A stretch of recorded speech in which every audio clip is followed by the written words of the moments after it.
अस्सलाम वालेकुम। प्रोग्राम सहाफ़ी में मतीउल्लाह जान।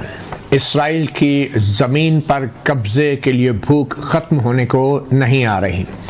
अभी गज़ा के मासूम बच्चों, औरतों और मर्दों के खून से प्यास बुझी नहीं थी कि इसराइल ने अब अपने पड़ोसी मुल्क शाम के अंदर भी मुदाखलत करते हुए मज़ीद इलाकों पर कब्ज़ा करना शुरू कर दिया है।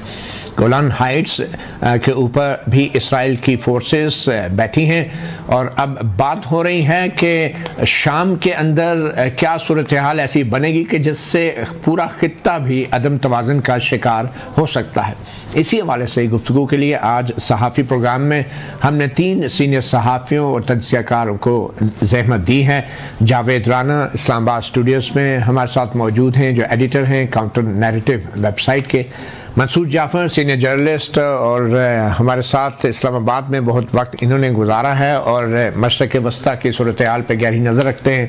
और ज़रार खोड़ोसा किसी तारुफ के मोहताज नहीं, डॉन के लिए लिखते हैं और प्रोग्राम करते हैं ज़रा हट के। ज़रार खोड़ा साहब, ज़रा आपसे ही गुफ्तगू का आगाज़ करना चाहेंगे। आप जो इसराइल ने जिस तरीके से पेशकदमी की है सीरिया में, इसको वैसे तो तमाम ममालिक ही इसकी मजम्मत कर रहे हैं और इसको ज़मीन पर कब्ज़े की एक कोशिश करार दे रहे हैं, मगर अमली तौर पे आप क्या देख रहे हैं? इसराइल के मकासद क्या हैं? एक तरफ तो वो गज़ा पर बमबारी से उसको मसरूफियत इतनी है और दूसरी तरफ वो सीरिया के अंदर जो फौजी कार्रवाइयाँ अब उसने करना शुरू कर दी हैं, तो अल्टीमेटली होगा क्या इस खित्ते में? देखिए, ये तो कहना बहुत मुश्किल है कि अल्टीमेटली क्या होगा, लेकिन जहां तक इजराइल के मकासद हैं तो वो तो बहुत वाज़ेह हैं और वो है ग्रेटर इजराइल। ये मैं नहीं कह रहा, आप उनके अपने बयानात देख लें। आप उन जो IDF के सोल्जर्स हैं जो गजा में कत्लो गारत कर रहे हैं, अगर आप उनके पैचेस देखें तो वो भी सारे ग्रेटर इजराइल के पैचेस हैं। ये तो हो गई लॉन्ग टर्म स्ट्रैटेजी। अब अगर हम शॉर्ट टर्म टैक्टिक्स और स्ट्रैटेजी की तरफ जाए तो आप एक चीज नोट करेंगे, अगर आप उस खित्ते के नक्शे को देखें कि जो जमीन जिस पर शाम की जिस जमीन पर इजराइल कब्जा कर रहा है वो इंतहाई स्ट्रेटेजिक इस लिहाज से भी है कि ये अब लेबनान के ईस्टर्न बॉर्डर को भी कवर कर रहे हैं। अब इनके और हिजबुल्लाह के बीच में जो जंग बंदी हुई है वो जाहिर है वो आर्जी ही होगी। आपको पता है कि अब हिजबुल्लाह की जो एक बहुत बड़ी सप्लाई लाइन थी बशर अल असद के जाने के बाद, वो सप्लाई लाइन कट गई है और अब नेक्स्ट जब इजराइल हमला करेगा लेबनान पर तो वो सिर्फ अपने नॉर्दर्न बॉर्डर से नहीं करेगा बल्कि शाम की सरजमीन से भी कर सकता है। अब जहां तक शाम की बात है तो जैसे आपको पता होगा इजराइल ने माउंट हेर्नोन पर भी कब्जा कर लिया है, जो इंतहाई स्ट्रेटेजिक लोकेशन है।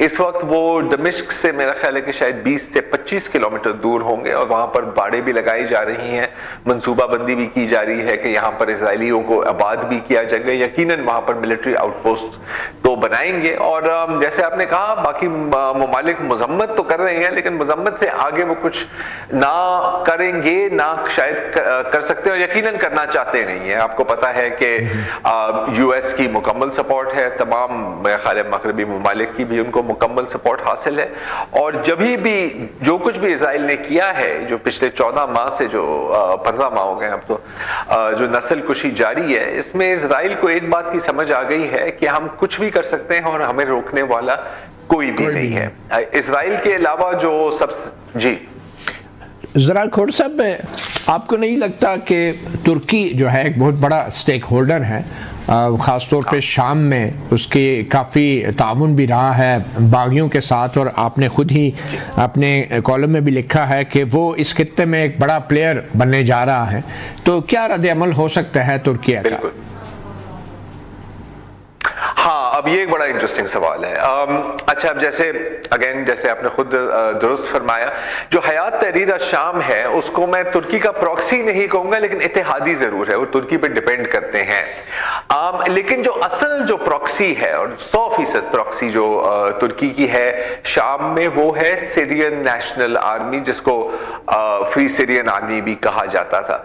अच्छा, इनकी झड़पें चल रही हैं इस वक्त सीरियन डेमोक्रेटिक फोर्सेस के साथ, और सीरियन डेमोक्रेटिक फोर्सेस, आपको पता है कि कुर्दिश ऑर्गेनाइजेशंस हैं, पीकेजे हो गई, पीकेके हो गई, वाईपीजे जी हो गई, और ये कोई इत्तेफाक नहीं है, ये उन इलाकों में ज्यादा मजबूत हैं जहां पर शाम का तेल है। अब ये क्रूशल फैक्टर है, आपको पता है कि तेल की तो बहुत अहमियत है, लेकिन जो भी हुकूमत आएगी शाम में, अभी जैसे इस वक्त हयात तहरीर शाम जुलानी की जो HTS है वो हावी है, लेकिन जब इनको सीरिया को रीबिल्ड करना होगा और जब अपनी फौज को दोबारा बनाना होगा तो जाहिर है इसके लिए पैसे चाहिए होते हैं, और पैसे आपको कहां से मिलेंगे? आपको तेल से, from the oil deposits and gas deposits. अब आप ये भी देख सकते हैं कि जुलानी ने बार बार कुर्दों को कहा है कि जी आप अपने ग्रुप्स को डिसॉल्व कर दें, आप हुकूमत का हिस्सा बन जाएं, ताकि हमारा भी इस खित्ते के ऊपर, जिस खित्ते पर इस वक्त कुर्द्स हैं, जहां पर वो कुर्द्स हैं, वहां पर भी हमारा कब्जा हो।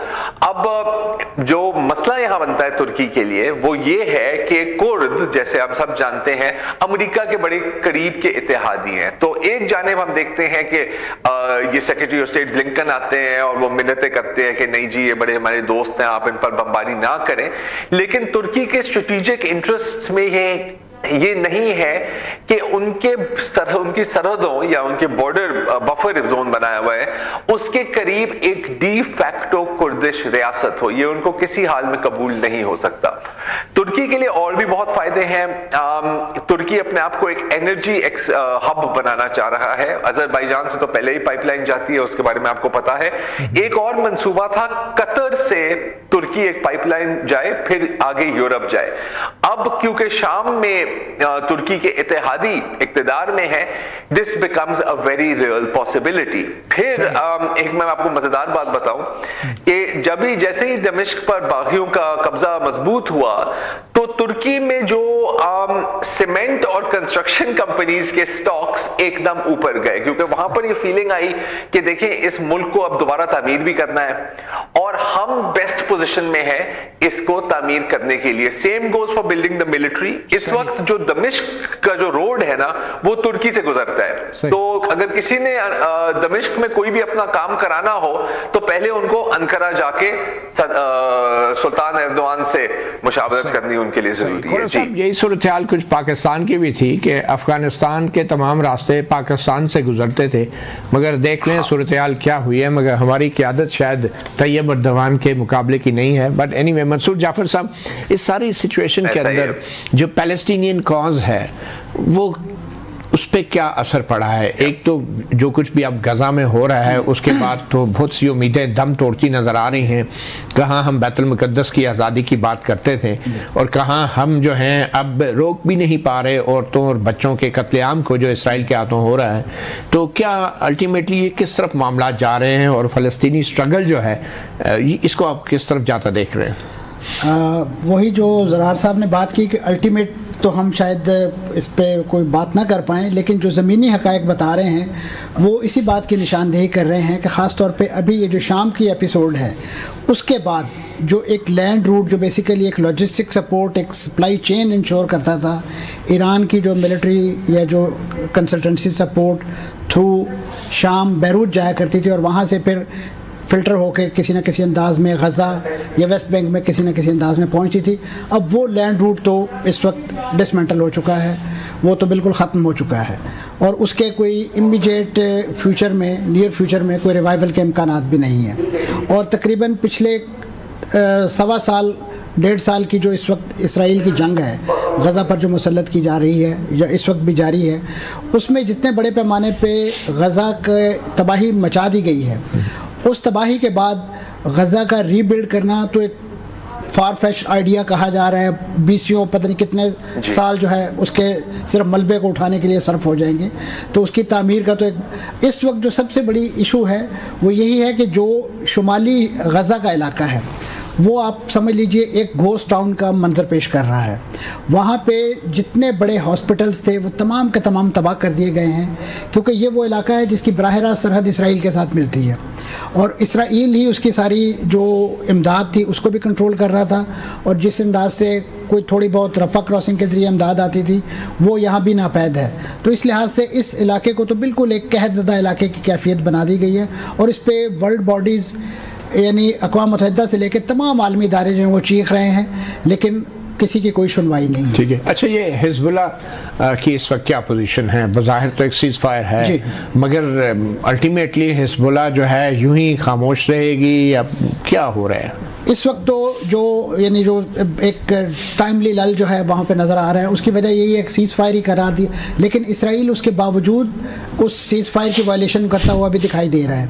और इसराइल हिज़्बुल्लाह को जो पाबंद किया गया था UN करारदाद के तहत कि वो जो रिवर लातानी है उसके एक साइड पे रहें और यहाँ से अपनी पोजीशन मूव ना करें, इसराइल आज भी वहाँ पे जो यूनिफिल फोर्सेस हैं उस पर अटैक कर रहा है। यानी इसराइल पर अभी भी विद इम्प्यूनिटी वो तमाम अटैक्स उसके जारी हैं, वो सारी चीज़ों को उसी अंदाज से लेके चल रहा है।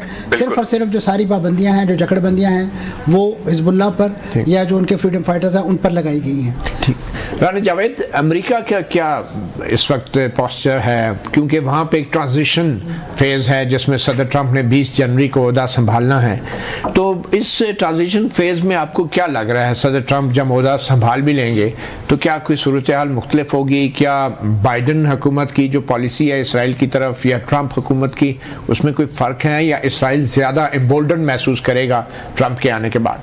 देखिए, दोनों में जो बुनियादी फ़र्क ये है बाइडन एडमिनिस्ट्रेशन में और ट्रंप एडमिनिस्ट्रेशन में, वो ये कि बाइडन एडमिनिस्ट्रेशन थोड़ी सी मुनाफिक थी कि वो थोड़ी सी उन्होंने पोस्चरिंग की कि देखिए यहाँ we are trying to strike balance, लेकिन as a matter of fact सारी सप्लाई लाइन उनको दे रहे थे और पूरी डिप्लोमेटिक सपोर्ट थी। UN सिक्योरिटी काउंसिल में जो भी रेजोल्यूशन आई उसको उन्होंने वीटो किया है। In case of Donald Trump वो ज़्यादा ब्लंट है, क्लियर है। अब देखें कि इसके बावजूद कि UN सिक्योरिटी काउंसिल की रेजोल्यूशंस थी कि ईस्ट यरूशलेम जो है वो डिस्प्यूटेड टेरिटरी है, आपको 1967 के जो बॉर्डर्स है उस पर जाना है।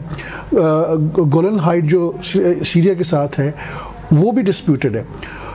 यूनिलैटरली अमेरिकन ने अंडर डोनाल्ड ट्रंप प्रीवियसली उसको रिकग्नाइज किया और एम्बेसी जो है यरूशलेम में शिफ्ट की। और दूसरी तरफ उसने अरब ममालिक को प्रेशराइज किया, जिसमें बहरीन ने रिकग्नाइज किया, UAE ने रिकग्नाइज किया, फिर अफ्रीकन कंट्रीज़ में जो मुसलमान ममालिक थे, सूडान जो है वहाँ पे हुकूमत चेंज की। तो कहने का मकसद ये है कि दे आर वेरी ब्लंट। उस वक्त उन्हीं दिनों में पाकिस्तान के ऊपर प्रेशर आया था और अब चूँकि ये it is a part and parcel of in public domain. General Bajwa साहब ने बहुत कोशिश की, इमरान खान ने रिफ्यूज़ किया, हम रिकग्नाइज नहीं कर रहे। अब क्या होगा? जो सबसे बुनियादी सवाल ये है, डोनाल्ड ट्रंप ने उसको कहा हुआ नेतन्याहू को कि आप मेरे आने से पहले इस वार थिएटर को ज़रा क्लोज करें। हमास ने उनकी टर्म्स एंड कंडीशन इसराइल की नहीं मानी। इसराइल ये चाह रहा था कि हमें जो इजिप्ट के साथ रफा बॉर्डर है वहाँ पे हमारी डिप्लॉयमेंट रहने दें, जो नॉर्थ गज़ा है वहाँ पे हमारी डिप्लॉयमेंट रहने दें, we want to keep an eye on. उन्होंने नहीं माना और शुरू दिन से नहीं माना। नतीजा क्या निकला है कि 80 से 90% जो रेजिडेंशियल और कमर्शियल स्ट्रक्चर है वो तबाह कर दिया गया है और 95% यूनिवर्सिटीज़, कॉलेज, स्कूल्स तबाह कर दिए गए हैं। UN के स्टाफ को भी उन्होंने छोड़ा, गालबन 200-300 के करीब UN स्टाफ के लोगों को उन्होंने मार दिया। सहाफ़ी जो हैं वो 200 के लगभग हैं। अस्पताल उन्होंने कोई नहीं छोड़ा है। तो बुनियादी तौर पे अब जो डिक्लेयर्ड पॉलिसी क्या है, इसके अंदर कोई शक या कंस्पिरेसी थ्योरी नहीं है। वो कह रहे हैं जी कि हम इसको रहने के काबिल नहीं छोड़ना चाहते ताकि यहाँ पे कोई बंदा रहे ही ना। उनको वो रास्ता दे रहे हैं कि देखिए अगर आप जाना चाहते हैं आप यूरोप चले जाएं, आप अफ्रीका चले जाएं, ये छोड़ दें। और फिर जो और क्या अब सीरिया की तरफ भी मजीद, मैं उस तरफ आना चाह रहा हूँ। जो दूसरी बात ये कि जो डोनाल्ड ट्रंप का दामाद है वो पूरे के पूरे प्रोजेक्ट्स लेकर बैठा हुआ है कि जो सेटलमेंट का जो ठेका है वो मैं लूँगा और यहाँ पे हम पूरी की पूरी ये गोलान हाइट्स पे जो सेटलमेंट का प्लान आया है। दूसरी तरफ जो गोलान हाइट है सीरिया के साथ, उसको उन्होंने उसके ऊपर एक पहले 30 सेटलमेंट्स थी, अब उसको एक उन्होंने नई फेज आ रही है, मजीद बना रहे हैं। 20 किलोमीटर का जो बफर जोन था उस पर उन्होंने कब्जा कर लिया। और वो आप देखें ट्रिक्स क्या है कि देखें जो उस हुकूमत के साथ हमारा डिसएंगेजमेंट एग्रीमेंट था 1974, हुकूमत ने नहीं, एग्रीमेंट भी नहीं रहा और ये जो टेररिस्ट आ चुके हैं ये टेक ओवर कर सकते हैं, इसलिए हमने 800 मिलिट्री इंस्टॉलेशंस को तबाह कर दिया। अब सवाल ये होता है कि जब भी कोई बायलैटरल एग्रीमेंट्स होते हैं वो रियासतों के दरमियान होते हैं, हुकूमतों के दरमियान में नहीं होते। ठीक, मेरा ख्याल ये है कि जो उनका जो है बहुत एजेंडा क्लियर है ग्रेटर इजराइल का, उसमें मैं बात थोड़ी सी करना चाहूँगा पूरा आपका ये सीरिया जाएगा, इराक का बेशतर हिस्सा चला जाएगा, जॉर्डन पूरा जाएगा, इजिप्ट का जो सनाई है रीजन वो सारे के सारा चले जाएगा, और इसराइल का कोई सरकारी मैप नहीं है। सऊदी अरब का बहुत सारा हिस्सा जाएगा, और उसमें एक किताब है रिटर्न टू मक्का, जिसमें उन्होंने कहा है कि हम ये चाह रहे हैं कि सऊदी अरब के अंदर अनरेस्ट होगी, हमारे साथ जब ताल्लुकात बनेंगे सऊदीज़ फिर हमें मजबूर करेंगे कि अमेरिकन को कहें कि हमारी हेल्प करेंगे। जब अमेरिकन को कहेंगे कि हमारी हेल्प करेंगे, that is where they would intervene and take over. तो take over the parts of Saudi Arabia, ये अमेरिकन नहीं, ये इसराइल अलॉन्ग विद अमेरिकन, क्योंकि ये आगे फोरफ्रंट जो किला खैबर तक जाना उनका एम है। अच्छा, दूसरी बात ये कि उनका थियोलॉजिकल एजेंडा है, डिक्लेयर्ड है। उनके एक प्राइम मिनिस्टर का मुझे नाम भूल गया, उससे पूछा कि आपके बॉर्डर्स कौन से हैं, उन्होंने कहा हमारे बॉर्डर्स डिफाइंड है बाइबल में, वही हमारे बॉर्डर्स। तो इसकी सबसे बड़ी फाशिस्ट स्टेट है, एक्सट्रीमिस्ट स्टेट है, लेकिन उनके पीछे चूंकि अमेरिका है इसलिए हम ही दहशतगर्द साहब उसमें मतलब इसराइल की भी नजरियाती सरहदें जो हैं अभी तक उनका तयन नहीं हुआ अभी तक। तो इस चीज़ को उन्होंने अपनी जो पार्लियामेंट है, कनेसेट है, उसकी पेशानी पे अरबी ज़ुबान में कंधा किया हुआ है कि मुल्कों के या इसराइल मिनल फुरात इलन नील, अरबों को एड्रेस करके जिनकी ज़मीन उन्होंने लेनी है कि आप हम इसराइल की जो सरहदें हैं वो फुरात से लेकर नील, ये जो अभी इलाका आइडेंटिफाई किया राना साहब ने, ये तमाम उसमें इनकम्पस, नील के साहिल से लेके ताब खाके काशगर वो जो है वो उन्होंने उन्होंने कबूल कर लिया। चले एक छोटी सी ब्रेक लेते हैं। बहुत ही एक मायूसकुन सूरत हाल है ख़ास तौर पे मुसलमानों के लिए, मुसलमान दुनिया के लिए, और सवाल ये पैदा होता है कि ऐसे में एक तंजीम है मुसलमान ममालिक की, इस्लामी तंजीम ऑर्गेनाइजेशन ऑफ इस्लामिक कॉन्फ्रेंस, उसका क्या रद्द-ए-अमल होना चाहिए क्योंकि ये जो वाक़या है ये शायद एक मुसलमान मुल्क के अंदर एक मुदाखलत हुई है इसराइल की तरफ से, ये उस हवाले से भी इसको देखा जाना बहुत ज़रूरी है। और फिर सवाल ये भी पैदा होता है कि जो नई हुकूमत है हयात तहरीर शाम की HTS जिसको कहते हैं, उसकी क्या पॉलिसी है, क्या वो इसराइल दोस्त हैं, इसराइल दुश्मन है, और क्या वो गोलान हाइट्स को वापस लेने की कोशिश करेगी? ये सब बातें हम मालूम करेंगे। हमारे साथ मौजूद हैं ज़रार खोड़ साहब वक्फे के बाद।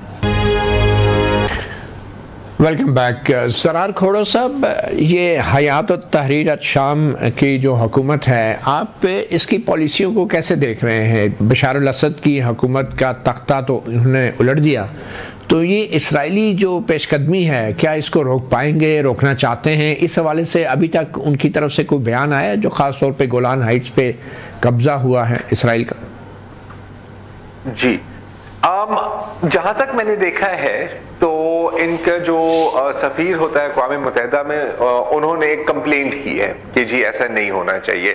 इनके जो नंबर 1 इत्तेहादी हैं तुर्की, उन्होंने भी कहा है कि जी हम बिल्कुल मजम्मत करते हैं। वो एक अलग बात है कि इस वक्त तुर्की ने भी अपना एक बफर जोन बनाया हुआ है शाम की सरजमीन पर, लेकिन चले कोई बात नहीं। इस वक्त जो अगर हम बेनिफिट ऑफ द डाउट भी दें फर्ज करें जुलानी को और HTS को, तो इस वक्त जो वहां से जो सिग्नलिंग आ रही है वो ये है कि हम इस पोजीशन में ही नहीं है कि हम एक नई जंग शुरू करें, और यकीनन इस बात में कुछ हद तक सच भी है कि एक तो जैसे आपको पता है कि तकरीबन 48 घंटों में 350 एयर स्ट्राइक्स की हैं इजराइल ने बंदरगाहों पर, मिलिट्री बेसिस पर, एयर बेसिस पर वगैरह वगैरह।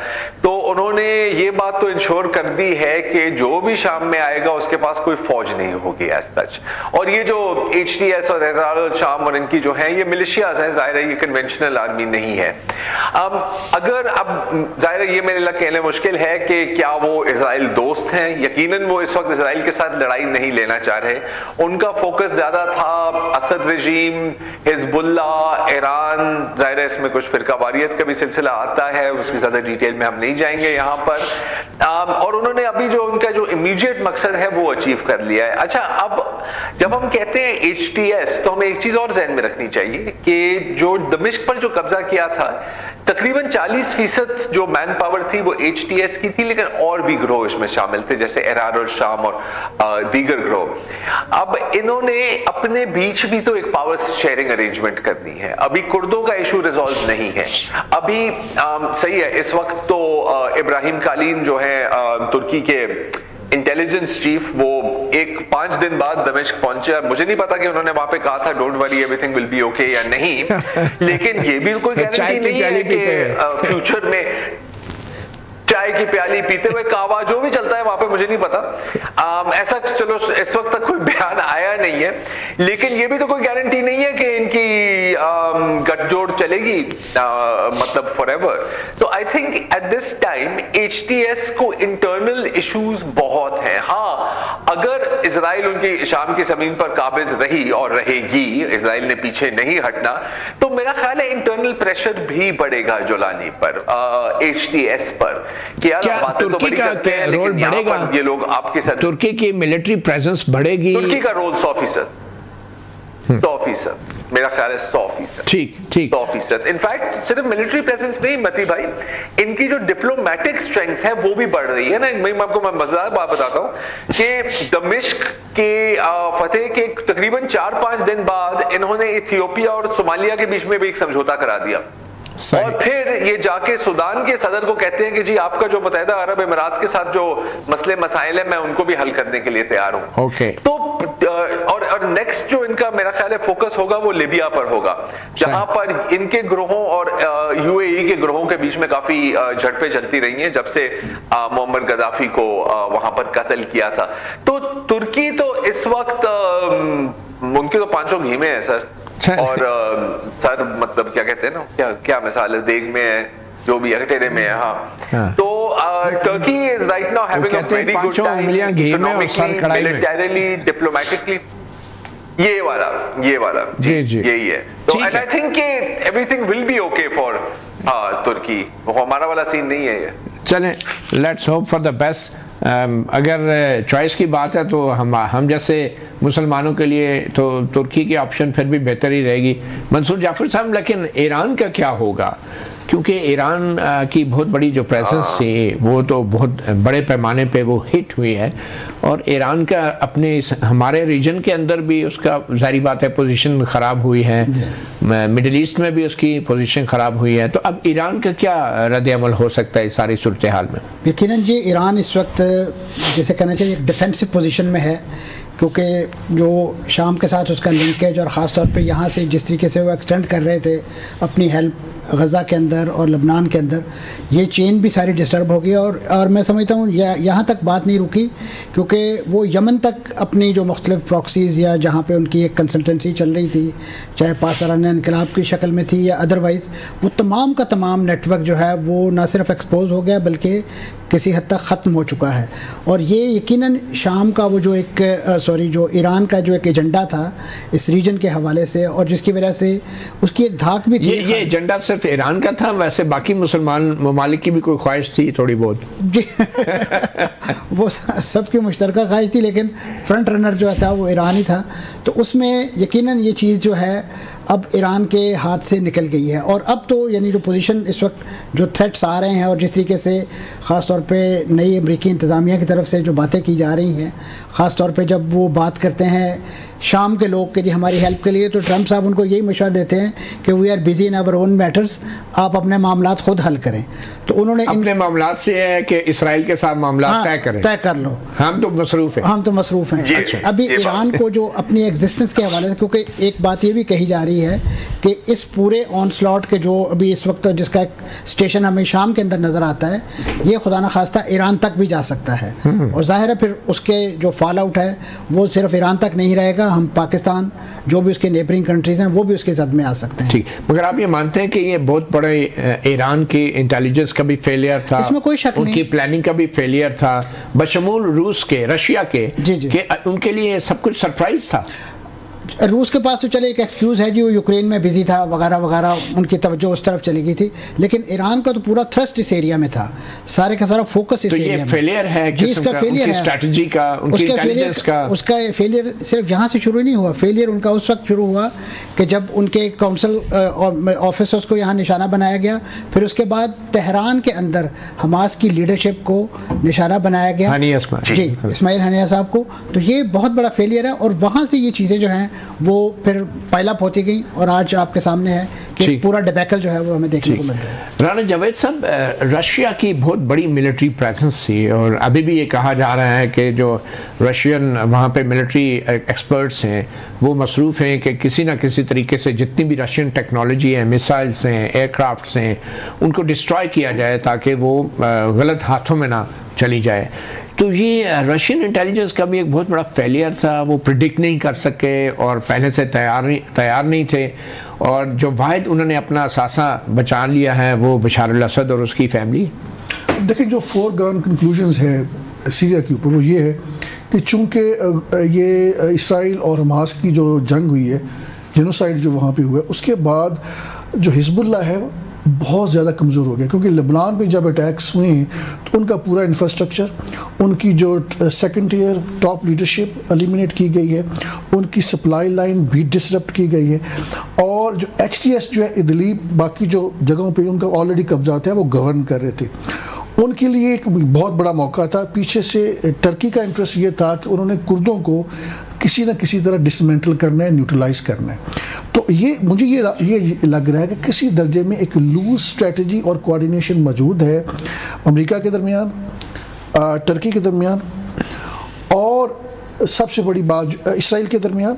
और कुछ लोगों का ये ख्याल है, मुझे कुछ हमारे अरब दोस्त मुझे ये बता रहे थे कि इवन के रशियंस जो हैं tactfully they were on the side of Israel। क्या ये क्विड प्रो को है यूक्रेन के ऊपर, कोई अंडरस्टैंडिंग है? कोई दूसरी बात इसमें जो खदशात जो ज़ाहिर किए जा रहे हैं कि look at a bigger picture क्या है कि Donald Trump is anti Europe, वो ही feels more comfortable with president Putin. जो इज़राइल है उसके साथ कंप्लीटली वो सिंक है। जो टर्की है वो बहुत प्रैग्मेटिक प्लेयर है, उसने पूरी सूरत हाल में अपने आप को आगे फ्लैग कर दिया पूरी सिचुएशन में। तो मेरा ख्याल कि जो रशिया का जो रोल है हमें ये देखना होगा। ड्यूबियस है, I think dubious to the extent के वाया टर्किया उन्होंने कोई अरेंजमेंट की है। मैं दोहा में था, वहाँ इनकी मीटिंग्स भी हुई रशिया की, ईरान की, और उस वक्त जो खबरें आई उस वक्त वो यही थी कि एग्जिट स्ट्रेटजी जो थी रशिया को भी दी गई है, उसमें कि रशियन जो वहाँ पे मिलिट्री उनका पूरा सेटअप है, it would not come under attack, number 1। और नंबर 2, अब चूँकि बशर असद ने खुद कहा है कि मुझे तो रशिया लेके गया है अपने मॉस्को में, मेरा प्लान नहीं था, मुझे पता नहीं था, लेकिन सिचुएशन इस किस्म की हो गई थी। 2018 तक रशिया ने बशर असद को बता दिया था कि आपकी आर्मी नकारा हो चुकी है, ये लड़ने के काबिल नहीं है, it is a thoroughly corrupt.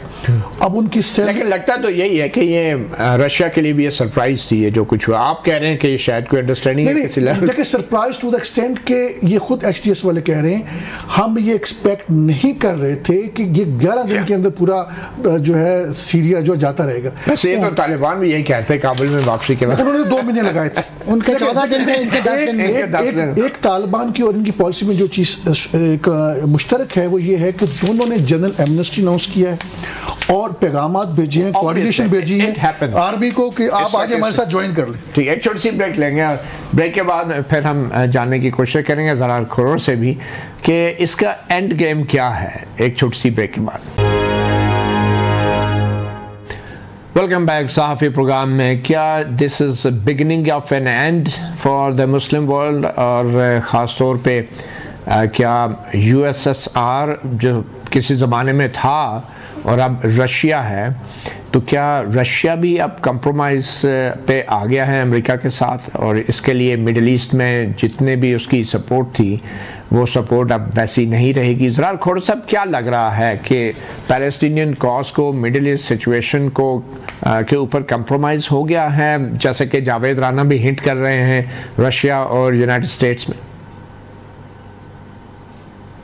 देखिए, मेरे ख्याल रशिया के पास ज्यादा चॉइस भी नहीं बची। आई मीन, देखें जो राना साहब कह रहे हैं मैं उसके साथ 100% एग्री करूंगा।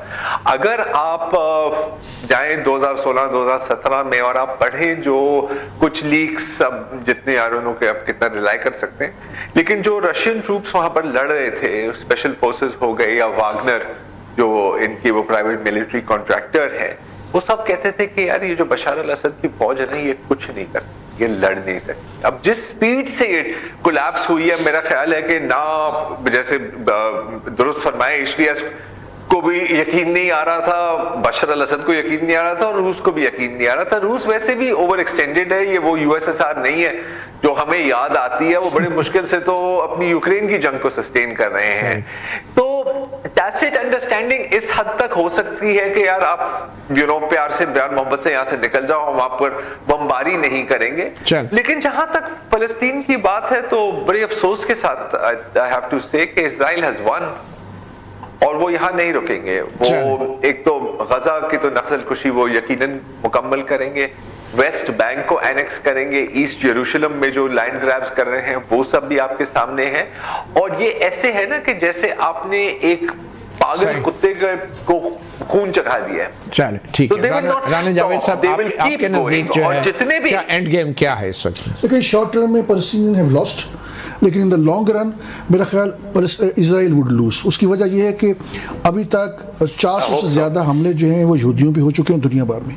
पब्लिक अवेयरनेस का लेवल बहुत ज़्यादा ऊपर हो गया है। जो यूरोप के अंदर, जो वेस्ट के अंदर जो हुकूमतें हैं, उनके लिए अब बर्दाश्त करना मुश्किल हो गया, हुकूमतें बदल रही हैं। तो मेरा ख्याल ये है कि in the long run issue बनेगा इसराइल के लिए। उनके जो एसेट्स हैं वेस्ट के अंदर, उनको अंदाज़ा हो गया कि जालिम मुल्क है, जालिम हुक्मरान है, और इनका जो असल चेहरा यही है कि ये इनके अंदर इंसानियत नहीं है। मंसूर जाफर साहब, बात अब यूरोपियन और अमेरिकी ममालिक के अवाम की हमदर्दी के ऊपर आ गई है। ज़ाहिर है जी, हमारी OIC तो OIC कह के बैठी हुई है, जिनका ये काज था, जिन्होंने इस मकसद के लिए ये तंजीम बनाई थी, और इस मकसद के लिए उन्होंने जो लॉबिंग करनी थी वो सिर्फ़ और सिर्फ करारदादों और मजम्मती करारदादों और इजलासों तक महदूद रही है।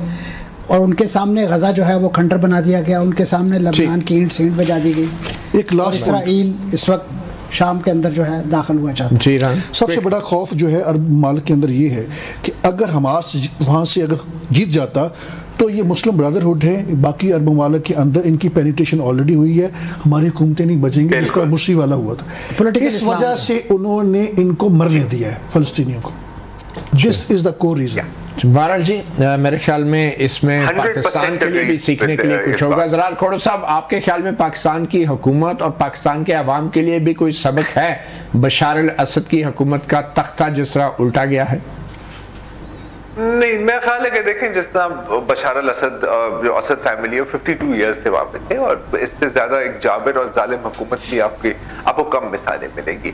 मैं ये जरूर कहूंगा कि गवर्नमेंट और स्टेट विदाउट पॉपुलर सपोर्ट ना, वो हमेशा ही कमजोर ही रही। ये मैं जरूर कहूंगा। लेकिन इसके साथ साथ हमें ये भी ध्यान में रखना चाहिए कि without a strong military presence आप इस दुनिया में कुछ नहीं है, कुछ नहीं है। अब जितनी भी बात कर ले बंदा सॉफ्ट पावर की, ultimately hard power determines everything. चलें, हार्ड पावर तो बिल्कुल ठीक है। बात हो रही थी ना, बात बिल्कुल ठीक है, वक्त बहुत कम है ये जो हमारे प्रोग्राम के लिए भी और मुसलमान ममालिक के लिए भी कुछ अहम फैसला करने के लिए। बात इतनी सी है कि मुसलमान ममालिक में भी अगर ख़ानदानों की हुकूमत होती है या आमराना हुकूमत होती है तो वो ज़्यादा अरसे नहीं चलती। अफसोस सिर्फ इस बात का है कि जब ये आमराना क़ुव्वतें इक़्तिदार से उतरती हैं या गिरती हैं तो अपने साथ मुल्क का भी बहुत नुकसान करती हैं, और इसकी मिसाल हमारे खुद पाकिस्तान में भी हमारे सामने है। सहाफ़ी प्रोग्राम से इतना ही। तमाम मेहमानों का बहुत शुक्रिया। इजाज़त दीजिए। अल्लाह हाफ़िज़।